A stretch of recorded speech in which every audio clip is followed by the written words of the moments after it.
Hoy en Historias de Lengua en Lengua hablaremos sobre... las etapas de la conquista material y espiritual. Empezaremos con la conquista material. Luego de la caída de Tenochtitlán, Cortés establece sus cuarteles en Coyoacán para seguir con el proceso de conquista.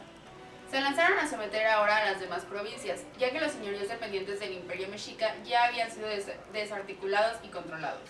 Se somete la provincia de Michoacán, que era la organización estatal más compacta de Mesoamérica, al imponer al rey de nombre Sinchicha el reconocimiento de la corona de Castilla, sin deponerlo. En otras palabras, el hecho de que el Imperio Mexica hubiera caído no significa que la guerra hubiese terminado. Era necesario someter señorío por señorío, provincia por provincia.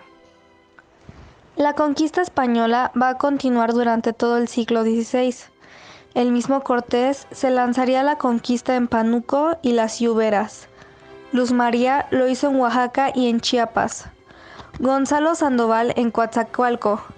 Cristóbal en Michoacán. Alvarado en Guatemala y Nuno de Guzmán en el noroeste de México. La conquista del norte de los chichimecas, indios bárbaros, se prolongaría durante 40 años con la denominada Guerra Chichimeca, que terminaría hasta 1960 con la fundación de San Luis. A esta conquista del norte le sucedió la etapa de colonización o civilización del indio, cuyo método generalizado fue fundar pueblos, llevando sobre todo indios tlaxcaltecas ya civilizados, que sirvieran de núcleo de población y ayudaran en dicho proceso.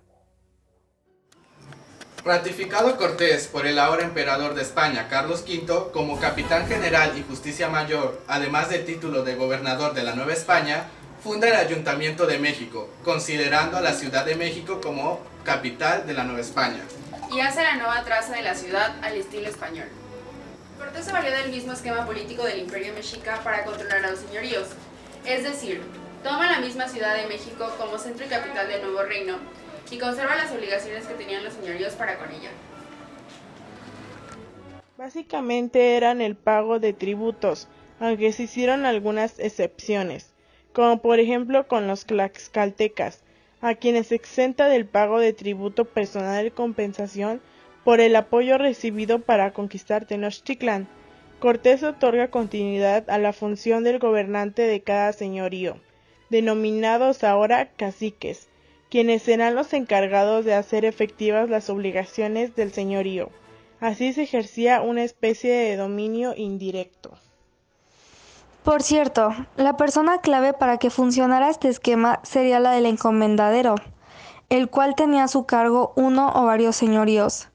Además de su función de hacer efectivo el pago de tributo, tendría otras obligaciones como las de resolver algunas insubordinaciones y también otros privilegios, como el de tentar el tributo del señorío, el del servicio personal, que consistía en el pago de tributo no en bienes, sino en trabajo. Respecto a la religión, a diferencia de varios países europeos, España conservó la religión católica y los monarcas se sintieron defensores y promotores del catolicismo, en especial los reyes católicos como Carlos V. Durante la primera mitad del siglo XVI, los países del centro norte occidental de Europa se convirtieron al protestantismo en sus varias ramificaciones. Enrique VIII de Inglaterra funda el anglicanismo, los príncipes alemanes abrazan el luteranismo, Ginebra el calvinismo, etc. Desde 1492, los judíos y maometanos fueron expulsados definitivamente de España, al ser lanzados del último reducto que tenían en Granada, y a los que se quedaron tuvieron que convertirse al catolicismo. En España se habla de un florecimiento religioso e intelectual en el siglo XVI. De hecho, existieron grandes personajes como el jurista Francisco de Vitoria y el filósofo Francisco Suárez, el escritor Luis de Granada, el fundador de los jesuitas Ignacio de Loyola, el misionero de la parte de la India Francisco Javier, Teresa de Jesús, Juan de la Cruz, etc. Por lo que solo a partir de esta plataforma religiosa se explica la gran empresa llevada a cabo en el proceso de la evangelización de la Nueva España. La corona española, en virtud del derecho del patronato real, siguió conquistando, colonizando y misionando, es decir, Además del poder civil, ejerció de manera directa el poder espiritual o eclesiástico, por lo que enviaría misioneros, fundaría instituciones eclesiásticas, crearía las jurisdicciones eclesiásticas y nombraría las autoridades correspondientes de manera independiente al Papa. El Consejo enviaba a los misioneros, nombraba obispos, creaba diócesis y las dividía. Oficialmente la Iglesia dependía de la autoridad civil, sin embargo, esta unión perjudicaría su labor, por lo que llegaría un momento en que el obispo exigiría la autonomía de su labor misionera o evangelizadora. La conquista espiritual es el proceso de evangelización del indígena, es decir, la inculcación de la nueva religión, la conversión del indio del denominado paganismo al cristianismo católico, a través de las estructuras e instituciones, tanto de la Iglesia Católica como de la Corona Española. La conquista espiritual, llamada también la otra conquista, se valió de la conquista militar, es decir, del sometimiento por medio de la violencia. El método misional era el siguiente. Se peregrinaba de pueblo en pueblo, se bautizaba a los indios y se les predicaba en su lengua por intérpretes, extirpando la idolatría y los antiguos cultos. Según Dussel, la Iglesia desarrolló en el siglo XVI una labor misionera y una labor de consolidación. 1. La labor misionera comprende del periodo de 1519 a 1551, aunque aún en el siglo XVIII se misionaron los territorios del norte, como las Californias, por franciscanos y jesuitas. Y 2. La labor de organización y consolidación de la Iglesia data del año de 1551. Se crearon más diócesis, se llevaron a cabo reuniones o concilios provinciales de autoridades eclesiásticas. Entonces, ¿cuáles fueron las órdenes religiosas en la Nueva España? Fueron varias y tuvieron un valor significativo en la historia. En la obra de evangelización de los indios tuvieron un papel fundamental las órdenes religiosas que paulatinamente se vinieron a establecer en la Nueva España. 4 son las órdenes que destacaron por su labor misionera en el siglo XVI, aunque después se integrarían otras a finales del mismo y en los siguientes siglos también con un trabajo importante. Franciscanos.